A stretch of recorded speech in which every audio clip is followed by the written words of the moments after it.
Hello everyone, welcome to my channel. My name is Erick Su. I teach UX UI design on YouTube.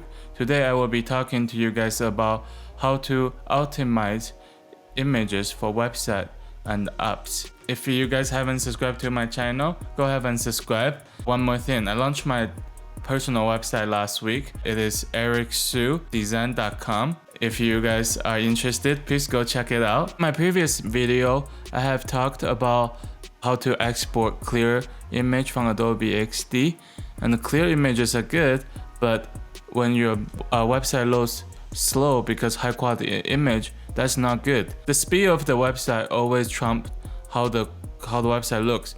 In fact, your potential customers will leave your website if your website doesn't load within 3 seconds.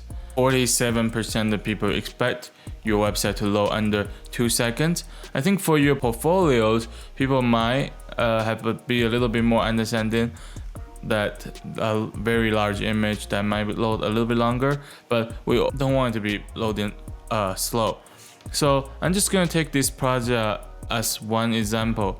One of the important things about exporting image is only export to the size that you need. When you select the image that you want to export, I'm exporting this image with this background all in one image. So this is a group, and I press Command E on Mac.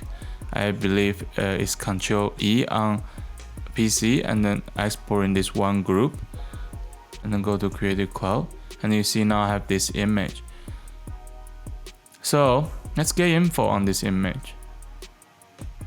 This image currently at 4.4 megabyte. That's really large for web design. It's too big. I use a website called tinypng.com. So when you come to tinypng.com, all you have to do is drag your image. For the free version, it has a limit of 5 megabyte. This is a paid version. They allow me to do 75 meg each, which I have no image that big. And let's see what it does. So you're dragging your 4.4 megabyte picture, and then let's wait for a little bit. This image will drop from 4.4 megabyte to 1.1 megabyte. That's 75% smaller. That will also translate to your website will be 75% faster. I will give you guys the link for tinypng.com so you guys can easily find it. And if you guys have any question, just comment below. As always, subscribe to my channel, and I will show you guys some more very important tips in UX UI design.